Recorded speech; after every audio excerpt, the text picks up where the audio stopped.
Okay, હવે હસમુખ આનંદજી આપણે છે ને આપણે પદ પદ સાંભળીશું અમીબેન ને. જય સચિન અમીબેન. જી જય સચ્ચિદાનંદ દીપક આનંદ જય જી. સચિદાનંદ. જય સચ્ચિદાનંદ. ઓકે અમીબેન. જી ઓહો. જય સચ્ચિદાનંદ. રહસ્ય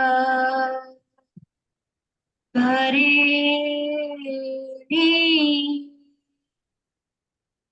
સમસ્યા જગત છે પરમાણુથી જાણેલી પ્રસવતા સ્વગત છે રહસ્ય ભરેલી સમસ્યા જગત છે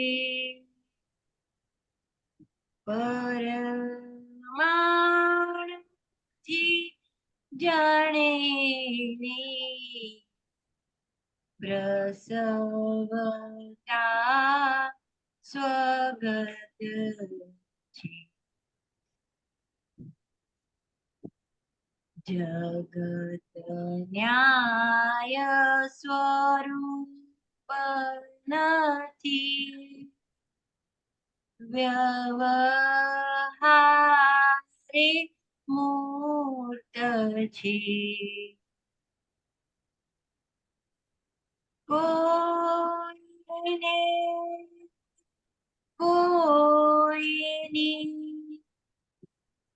આડખીલી નથી પણ સ્વતંત્ર છે નિશ્ચિતની ચેતનાનું યંત્ર અદભૂત છે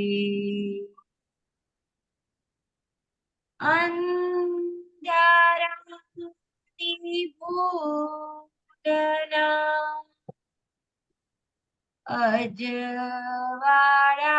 અજવાળામાં દંડ છે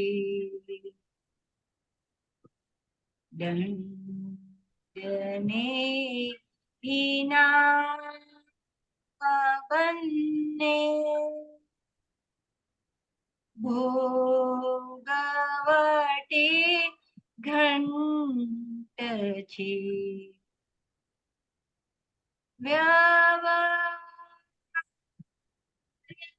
શાંતિ માટે હિતસ્વી ત્રિમંત્ર છે રહસ્ય ભરેલી સમસ્યા જગત છે ભોગવટો કોને આવ્યું એ જ છે પ્રમાણ્યા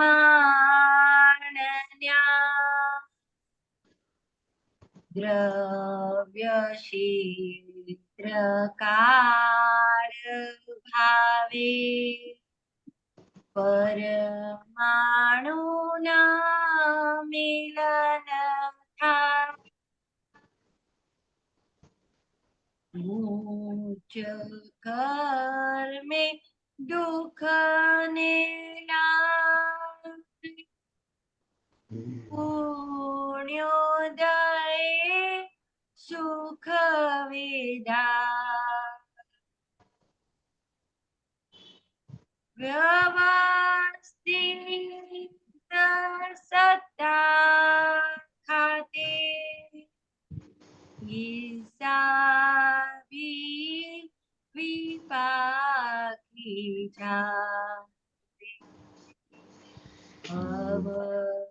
અવસ્થાને જાણના મિત્ર અસ્તિત્વ છે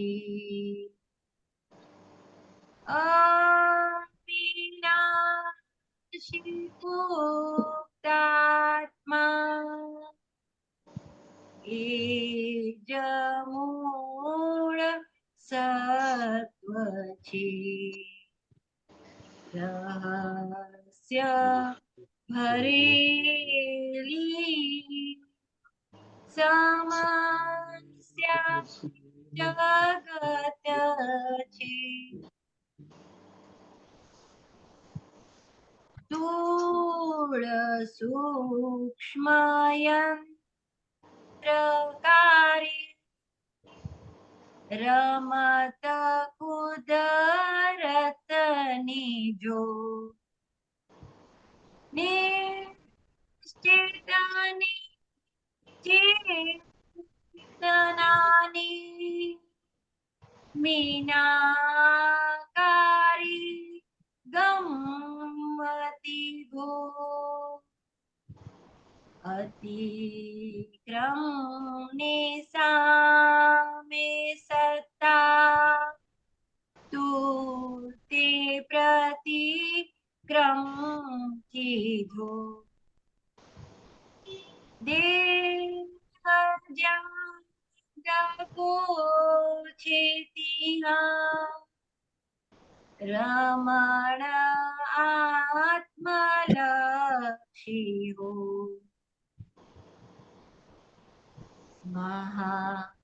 મહા મુશ્કેલી તે વિશ્વયાત્મ લક્ષ્ય છે અતિશય સરળ છે દાદા જ્યાં પ્રગટ છે રહસ્ય ભરેલી સમસ્યા જગત છે મિશ્ર ચેતનાની સંગે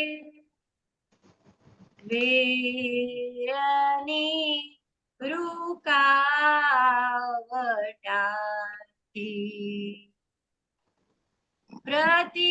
પ્રતિક્રમે રોકડું ખપે નિશ્ચય સ્વાર્થી મોક્ષ માટે કરણ કપડું ખપે ચોખ્ખું પરમાર્થી લઈ મોક્ષદા જ્ઞાની પાસે પડી માથી જેની કૃપા નિરપેક્ષ ચહુ ગતિ પે સ્વસ્થ છે તે જ્ઞાન સિદ્ધિ થકી જગેચ્છા અદ્રશ્ય છે રહસ્ય ભરેલી સમસ્યા જગત છે પરમાણુથી જણેવી પ્રસવતા સ્વગત છે જગસ્ય ભરેલી સમસ્યા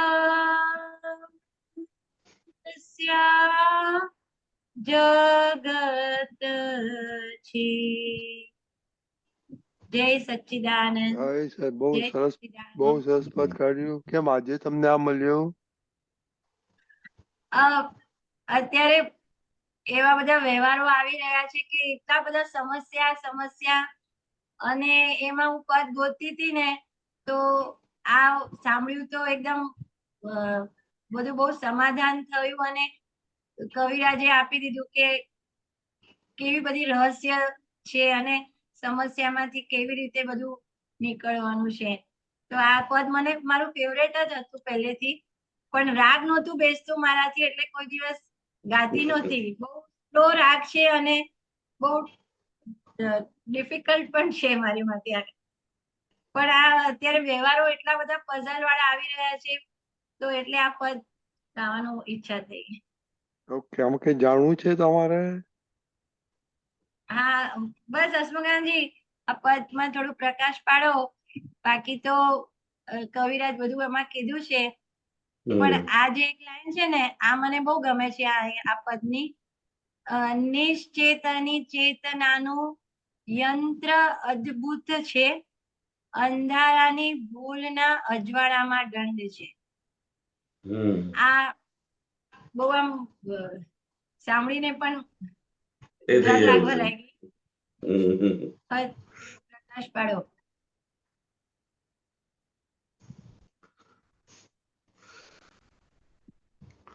નિશ્ચેતનની ચેતનાનું યંત્ર અદ્ભુત છે અને અંધારાની ભૂલનું અજવાળામાં દંડ છે.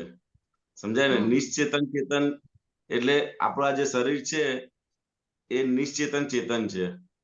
ખરેખર ચેતન અલગ છે. હું શુદ્ધાત્મા જે મૂળ ચેતન છે, પણ આ જે ચાર્જ થયેલું છે અને આખું યંત્ર એવું છે, એકદમ અદ્ભુત યંત્ર છે. આપણે જોશું ને કે જે વસ્તુ જો ચાર્જ થયેલી છે એ જ સમયે એને ડિસ્ચાર્જ થઈ રાખે છે. એવું ચાર્જ થયેલું જે બેટરી છે એ સમય નિશ્ચેતન ચેતનાનું યંત્ર અદ્ભુત. એક અદ્ભુત જેવો સમય આવે તારે એ વસ્તુ હાજર થાય. એટલું અદ્ભુત કોઈ સાયન્ટિસ્ટ પણ આવું વિચારી પણ ના શકે અને આવું બનાવી પણ ના શકે. એટલું અદ્ભુત આ આખું યંત્ર છે, પણ મિકેનિકલ છે આખું. શું છે દાદા કે આખું મિકેનિકલ છે.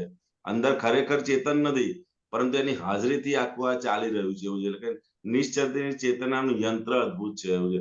અંધારાની ભૂલનો અજવાળામાં દંડ છે. એમ કે ભૂલો જે બધી થયેલી અંધારો એટલે શું? અજ્ઞાનમાં જે થયેલી બધી ભૂલો એનો દંડ આખા અજવાળાની અંદર આપણે આવી રહ્યો છે એવું છે. આ જ્ઞાન પ્રકાશની અંદર બધું ધોતા જવાનું છે. અંધારાની ભૂલોનો અજવાળામાં દંડ છે એવું છે. દંડ ને ઇનામ બંને એ આગળ શું લખ્યું છે? પછી ચાઇનીઝ ભાષા આવી ગઈ. પેલું કાઢી નાખો, પેલું આ કાઢી નાખો, માર્ક કાઢી નાખો, માર્કિંગ કાઢી નાખો. હા તો દેખાતું. દંડ ને ઇનામ બંને ભોગવટાને ઘંટ છે એમ એવું છે. ઇનામ પણ ભોગવટો છે અને દંડ એ પણ ભોગવટો છે. બે ભોગવટો છે, પરંતુ આપણને બે ભોગવટા રીતે દેખાતી નથી એવું છે. આ બરોબર છે. અંધારાની ભૂલ દીપકાનંદ જે અજવાળામાં દંડ છે, મતલબ અજ્ઞાનતામાં વીટાયેલું આ પૂતગલ તમને મળ્યું. હા, અજવાળામાં એટલે હમણાં કે હું તો શુદ્ધાત્મા છું, તો આ કઈથી આવે કે અંધારાની ભૂલનું પરિણામ છે. એ તમારી ભૂલનું પરિણામ નથી. હા એવું છે. દંડ ને ઇનામ બંને ભોગવટાના ઘન છે એવું છે. દંડ અને ઇનામ જે કઈ આપણને મળે છે, દંડ મળતો હોય એ પણ ભોગવટો છે અને ઇનામ મળે છે એ પણ ભોગવટો છે. બંને ભોગવટા છે, પરંતુ આપણે બે ભોગવટા જેવું લાગતું નથી. એટલે પાપ અને પુણ્ય, દંડ અને ઇનામ. દંડ એટલે શું? પાપ થયું, અને ઇનામ એટલે પુણ્ય થયું. એ બંને ભોગવટા છે. પાપ ને પુણ્ય બંને ભોગવટા. વ્યવહાર શાંતિ માટે હિતસ્વી છે ત્રિમંત્ર. આખો ત્રિમંત્ર આપણને જે વ્યવહારમાં શાંતિ જોઈતી હોય તો એની માટે દાદા ભગવાન કહે તો ત્રિમંત્ર નિરંતર રટજે.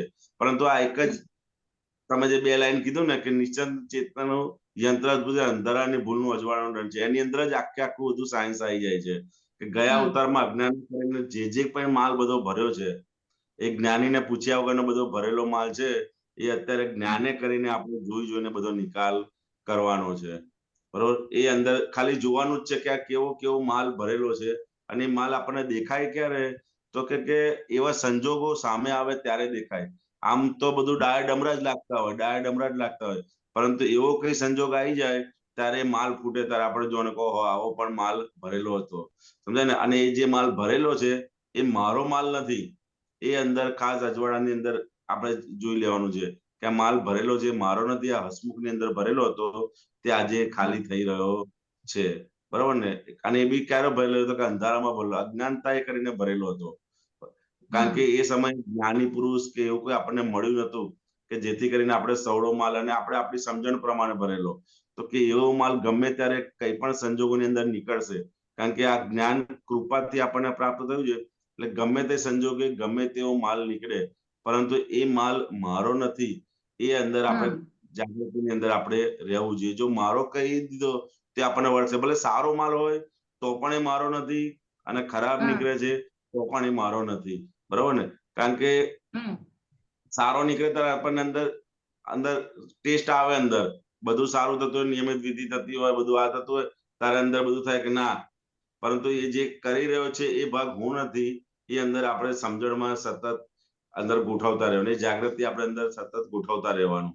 સમજાય ને? અને ખરાબ નીકળે છે તો એ ભાગ પણ મારો નથી. કારણ કે જેવું મારો કહીશું તો તરત અંદર ઇમોશનલ થશે કે હું આટલું બધું સત્સંગમાં જઉં છું, હું આમ કરું છું, મારે તો આટલું બધું રેગ્યુલર વિધિ કરું, તે છતાંય આવું કેમ થાય છે? એ મારો કયો એટલે અંદર આપણે ચોંટ્યા વગર રહેશે નહીં. પરંતુ આ આખો જે ભાગ છે એ હસમુખનો છે, અને હસમુખ એનો નિકાલ કરે છે. ખરાબ હશે એનો નિકાલ કરે છે, અને સારો હશે એનો નિકાલ કરે છે. એટલે દંડ એના બંને ભોગવટાના ગણ છે. એ બંને એટલે પાપ અને પુણ્ય એ બંને ભોગવટા જ છે. બરોબર? અને એ ભોગવટા મારા નથી. સમજાય ને? એ ભોગવટા મારા નથી, એ હસમુખના ભોગવટા છે. એ સમજણ અને એ જ્ઞાન આપણે જેટલું એપ્લાય કરતા જઈશું એટલું એ આપણને પાકું થતું જશે. અને પછી આપણને અંદર હલાવશે ને. અત્યારે હલાઈ જાય, સારું હોય ત્યારે બધું અંદર રહ્યા કરે કે ચલો બધું સરસ સરસ, પણ જરાક બી અડચણ આવે છે ને તરત જ અંદર એમ થાય છે કે મને આવું થયું, કેમ મને આવું થાય છે? હજી આવું ના થવું જોઈએ. હું આટલા વર્ષથી સત્સંગમાં આવું છું, હજુ આવું ના થવું જોઈએ. એ અંદર આપણને ઇમોશનલ કર્યા વગર રહેશે જ નહીં. અને એ ઇમોશનલ કરાવશે એટલે વધારે ને વધારે અંદર દોષોની અંદર ખૂંપાવતા જશે. ના થવું જોઈએ. ને જે પણ થયું છે, આપણી જાગૃતિ કયા ભાગમાં છે? તો કે જે થાય છે એ ભાગ હું નથી. આપણી જાગૃતિનો ઉપયોગ ત્યાં કરવાનો, એને રોકવામાં નથી કરવાનો, પણ જે થાય છે એ ભાગથી જુદા રહેવામાં આપણે જાગૃતિ વાપરવાની છે. અંદર આગળ લખ્યું કે ભોગવટો કોને આવ્યો? તે જ છે પ્રમાણ ન્યાય. એવું છે કે આ ભોગવટો કોને આવ્યો છે? એ છે પ્રમાણ. દ્રવ્ય ક્ષેત્ર કાળ ભાવે પરમાણુના મિલન થાય છે. એવું છે કે ભોગવટો કોને આવ્યો? એ કે પ્રમાણ ન્યાય છે. એટલે કે એ જ વસ્તુ આપણે જાણો કે આ ભોગવટો આવ્યો છે કોને? તો કે ફાઇલ નંબર 1 ને ભોગવટો હોય, સાહેબ સુખનો હોય કે દુઃખનો હોય, પરંતુ મને આવ્યો નથી. દ્રવ્ય ક્ષેત્ર કાળ ભાવે પરમાણુ મિલન થાય. આ તો સમજાય એવું છે કે કઈ પણ વસ્તુ ઘટના બને છે તો એમાં 4 એવિડન્સ મુખ્ય હોય કે દ્રવ્ય જોઈએ, ક્ષેત્ર, કાળ અને ભાવ, એના પરમાણુ મિલન થાય. ગુજ કર્મે દુઃખ નિલાય અને પુણ્યદય સુખ વિદાય. એટલે એવા કર્મોનો હિસાબ હોય તો એ દ્રવ્ય ક્ષેત્ર કાળ ભાવ ભેગા થાય, અને ગૂંચવાળા કર્મો હોય તો આપણે દુઃખ અંદર રહ્યા કરે, અને જે પુણ્યદય હોય તો સુખ વિદાય રાખે. એવું છે. વ્યવસ્થિતની સત્તા ખાતરવાહી હિસાબે વિભાગ કયા બંને જે કંઈ પણ બંને આવી રહ્યા છે એ બંને વ્યવસ્થિતને આધીન જ આવી રહ્યા છે. એ વ્યવસ્થિતની સત્તા ખાતે હિસાબે વિપાકી જાય. એવું છે કે વ્યવસ્થિતમાં જેવો હિસાબ પાકે તો એવું આવી જાય તો દ્રવ્ય ક્ષેત્ર કાળ ભાવ ભેગું થાય, અને આપણે દુઃખનો હિસાબ હોય તો વ્યવસ્થિત આપણને દુઃખ મોકલે છે, અને સુખનો હિસાબ હોય તો સુખ આપે છે. પરંતુ સુખ અને દુઃખ બંને જે આવે છે એ વ્યવસ્થિતને આધીન જ આવે છે, અને આપણા પાપ પુણ્યના હિસાબના આધારે વ્યવસ્થિત આપણને પ્રમાણે મોકલે છે. અવસ્થાને જાણનાર મિશ્ર અસ્તિત્વ છે. એવું છે કે આ જે કંઈ પણ અવસ્થાઓ આવી રહી છે વ્યવસ્થિત ને આધીન. એક મિનિટ તો કે એક મિનિટ વચ્ચે રોકું છું, સોરી. આજે આપણે કીધું ને દ્રવ્ય ક્ષેત્ર કાળ ભાવે પરમાણુના મિલન થાય, એટલે આ પરમાણુનું મિલન એટલે આપણે જે અજ્ઞાનતામાં જે બધા ચાર્જ કરેલા જે બધા ભાવો છે, એ બધા ભાવો બધા ભેગા થાય ત્યારે વ્યવસ્થિત શક્તિ નું ટાઈમ પાકે ત્યારે આ બધા ભાવો આપણા ભેગા થાય ત્યારે આ ફળ આપે છે, આપણું કર્મ ફળ ને. હા, બસ ત્યારે જ ભેગું થાય બધું આપણું વ્યવસ્થિત પરમાણુનું મિલન એટલે એક્ઝેક્ટલી શું કહેવા માંગે છે દાદા અહીંયા? દ્રવ્ય ભેગું થાય, ક્ષેત્ર ભેગું થાય, સમય ભેગું થાય, કાળ ભેગો થાય અને ભાવ ભેગો થાય. આ ચારે ચાર પરમાણુ ભેગા થાય ત્યારે આખું આપણને ફળ આપણને આપે. દ્રવ્ય ક્ષેત્ર કાળ ભાવ ચારે ચાર વસ્તુ ભેગું થાય ત્યારે આપણને વ્યવસ્થિત શક્તિ ભેગું કરે ત્યારે આપણને એક કામ ચાલુ થાય, એ ચાહે દુઃખનું હોય કાં તો સુખનું હોય, પરંતુ એ બે હિસાબ એ વ્યવસ્થિત ચારે ચાર વસ્તુ ભેગી થાય ત્યારે આપણને આપે. એક વસ્તુ પણ એવિડન્સ ખૂટતો હોય તે કામ થાય નહીં. સમજાય ને? કાં તો દ્રવ્ય ભેગું થાય, ક્ષેત્ર ભેગું થાય, કાળ ભેગો, ભાવ ભેગો થાય, ચારે ચાર વસ્તુ પણ કાળ ભેગો નહીં, ટાઈમિંગ પાકે નહીં. એ દાદા ભગવાન આખું ઉદાહરણ આપતા હતા ને, પેલા વાળ કપાવવા જવાનું થાય, અંદર ભાવ થાય કે મારે વાળ કપાવવા જવું છે, તો ભાવ તો થયો, પરંતુ ત્યાં જાય તો વાળની કોઈ દુકાન ના મળે, ક્ષેત્ર ના મળે. સમજાય ને? પછી બીજે દિવસે દુકાન મળી તો પેલો કાપનારો નતો. સમજાય ને? એક એવિડન્સ ખૂટતો હતો. અથવા એને કીધું કે પછી આવજો, એટલે એ ભેગું ના થયું. ક્ષેત્ર ભેગું થયું તો કાળ ભેગું ના થયો, અને ચોથું એ ભેગું થયો તો કાપનારો મળી ગયો, કાળે પાકી ગયો તો કે કપાઈ ગયા વાળ. ચાર વસ્તુ ભેગી થઈ, દ્રવ્ય ક્ષેત્ર કાળ ભાવ, તારે કે આખો એક એવિડન્સ થાય છે. એટલે કે વ્યવસ્થિત શક્તિ આપણને આ ચારે ચાર વસ્તુ ભેગી કરી અને સમય આપણને સપ્લાય કરતી હોય છે. અને એક સપ્લાય કરતી વખતે આપણે અંદર સમજણમાં એ જ રાખવાનું છે કે જે કંઈ પણ હિસાબ આવી રહ્યા છે તો કે ફાઇલ નંબર 1 ના હિસાબ છે, મારા હિસાબ નથી. અને ફાઇલ નંબર 1 નો જે હિસાબ વ્યવસ્થિત હશે એ પ્રમાણે એને સુખનો હિસાબ કાં તો દુઃખનો હિસાબ એને મોકલતું જ રહેશે, પરંતુ એ મારા હિસાબ નથી. કહે છે કે અવસ્થાને જાણનાર મિશ્ર અસ્તિત્વ છે. વિનાશી ગુપ્તતામાં એ જ મૂળ સત્વ છે કે આ બધાની અંદર કે જે કંઈ પણ હિસાબ છે એ મારો નથી, એ ફાઇલ નંબર 1 નો જ હિસાબ છે, અને ફાઇલ નંબર 1 નું જ વ્યવસ્થિત છે, મારું વ્યવસ્થિત નથી. સમજાય ને? કારણ કે જે પણ વ્યવસ્થિત કોને લાગુ પડે છે તો કે ફાઇલ નંબર 1 ને જે હિસાબ ચિત્રીને આવેલો અવસ્થિત કરીને આવેલો એને જ વ્યવસ્થિત મોકલે છે. શુદ્ધાત્માએ અવસ્થિત નથી કર્યું, તેની હાજરી જ હતી ખાલી. એની હાજરીમાં આ બધું અવસ્થિત થયેલું હતું, તો કે હવે એની હાજરીમાં જ આ બધું વ્યવસ્થિત આપણને મોકલે છે, અને એ પ્રમાણે આપણે અંદર સમજીને સમાવતો જવાનું છે. આખું સાયન્સ પર ટોટલ પદ છે. આપણે ખાલી ગાગા કરીશું ને તો પણ અંદર કેટલા અંદર બધા સાયન્સના પોળ કવિરા છે અંદર મૂકેલા છે. એવું છે. ખાલી આટલા બે લાઈનો ગોળે ને તો એ પહેલી જ લાઈન કે ભોગવટો કોને હોય તે જ પ્રમાણ ન્યાય છે. એમ કે જે પણ ભોગવટો છે એ જ ન્યાય છે, બન્યું તે જ ન્યાય જ છે. એ ચાહે ગમે તે ભોગવટો આવ્યો પણ આવ્યો કોને એ જ પ્રમાણ ન્યાય છે. રહસ્ય ભરેલી સમસ્યા એવું છે. બરોબર છે? બરાબર. એટલે આ જે લાઈન છે ને એ પણ બહુ મને આ કરે છે. અવસ્થાને જાણનાર મિશ્ર અસ્તિત્વ છે. આજે હમણાં ગયું ને ઉપર લાઈન, તો મિશ્ર અસ્તિત્વ એટલે એ જ એટલે જે આપણે પહેલી વાર કીધું કે હવે હું શુદ્ધાત્મા થઈને ખાલી જાણનારો છું. જાણનારો જ રહે છે. આ અવસ્થાઓ આવી અને અવસ્થાઓ ગઈ, અવસ્થા આવી અને અવસ્થા ગઈ. એક એક અવસ્થાઓ બધી ક્ષણે જતી જ રહી છે. અને હું કોણ છું તો કે હું એને ખાલી જાણનારો છું. સમજાય ને? એ અવસ્થાઓને જાણનારો છે. એ અવસ્થાની અંદર અસ્તિત્વ અહીંયા શું કહેવા માંગે છે? મિશ્ર અસ્તિત્વ એટલે એની આઈડેન્ટિટી એમ અવસ્થાને જાણનારો એનું હોવાપણું એક્ઝિસ્ટન્સ. હા કરેક્ટ છે. બીજું અમીબેન? બસ. ઓકે. અને આ જે લાઈન છે ને, નિશ્ચેતની ચેતનાની મીનાકારી ગમ્મતી ભો, હા એ તો મને ખબર ના પડી એવું છે. મીનાકારી એટલે શું? મીનાકારી એટલે એની દીપકાનંદ? કલાકારી કહીએ ને એનું એને હા આપણે એમ કહીએ ને મીનાકારી. મીનાકારી એટલે જે આર્ટિસ્ટિક કહે ને હા હા હા. મિશ્ર ચેતનની એ ક્યારે ગમાડે ને ક્યારે ભય પમાડે એમ કે આ મિશ્ર ચેતનની સગાઈ. આ મિશ્ર ચેતન એટલે બોડીલી જે બધા વ્યવહારો છે ને એની મીનાકારી શું કહીએ એના સંબંધો એટલે આપણને ક્યારે ગમાડે છે ને ક્યારે ભય પણ પમાડે છે ને અણગમો કરાવે છે ને. મીનાકારી એટલે કોઈને જોઈને ગમી જાય ને કોઈને જોઈને અણગમો થાય એમ. મીનાકારી એટલે પેલી કલાકારી કરે ને શું કહેવાય આર્ટિસ્ટિક.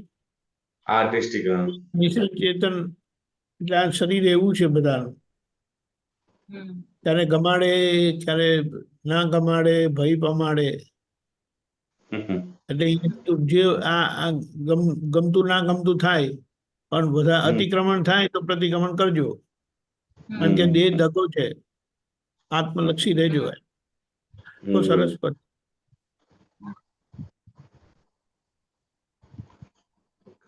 બરાબર. હા બસ. અને આ જે લાસ્ટ લાઈન છે ને, તેની જ્ઞાન સિદ્ધિ થકી જગેચ્છા અદ્રશ્ય છે. એટલે બીજી કોઈ ઈચ્છા આપણી બધી નષ્ટ થઈ જવાની એવું કહેવા માંગે છે દાદા? શું કહે છે દાદાની જ્ઞાન સિદ્ધિ થકી જ જગેચ્છા અદ્રશ્ય છે. સ્વસ્થ છે તે જ્ઞાન સિદ્ધિ થકી જગેચ્છા એટલે જેની કૃપા નિરપેક્ષ ચૌગતિ પે સ્વસ્થ છે તેની સિદ્ધિ થકી જ જગેચ્છા અદ્રશ્ય છે. એવું છે. એટલે એવું સમજાય છે કે એમનું જે જ્ઞાન આપણને પ્રાપ્ત થાય તો બધી જગતની બધી ઈચ્છાઓ છે એ ધીરે ધીરે બધી મોડી પડતી જાય અને અદ્રશ્ય થતી જાય. એવું છે. એનું જ્ઞાન, કારણ કે જ્ઞાનની અંદર પેલું જેમ કહે છે ને કે ભાઈ તમે જલેબી ખાઓ પછી ચા તમને મોડી જ લાગે એટલે જગતની બધી ઈચ્છાઓ ધીરે ધીરે કરતી બધી મોડી એની જ્ઞાન સિદ્ધિ થકી જ એમ જ્ઞાન પ્રાપ્ત થાય એટલે તો આપણને બધાને અનુભવ છે મહાત્માઓને કે પહેલા જે જગત અને જગતની વસ્તુની અંદર જે અંદર ભાવ હતો અને અત્યારે આપણે જોઈએ તો ઘણા અંશે જેમ જલેબી ખાધી હોય ને પછી એમ ચા મળે વ્યવહાર બધા જ કરીએ છીએ. બધા લગ્નમાં જવાનું હોય તો બધી તૈયાર પણ જે અંદર એ ઈચ્છા ભાગ વાળો ભાગ હતો હવે બધો ડ્રામેટિકલ આખો આવી ગયો છે. બધા મહાત્માઓને આપણે ઈચ્છા પૂર્વક નથી આખો ડ્રામેટિકલ આપણે ભાગે વ્યવહાર આવ્યો છે તો ચલો જઈએ. અને પહેલા જે આખો વ્યવહાર હતો એ બધો રસપૂર્વકનો વ્યવહાર હતો. એવું છે. અને આ જ્ઞાન પ્રાપ્ત થાય એટલે જલેબી ખવડાવી પછી આ બધી ચા ધીરે ધીરે હવે મોડી લાગે છે. કરેક્ટ. સરસ. જય સચ્ચિદાનંદ.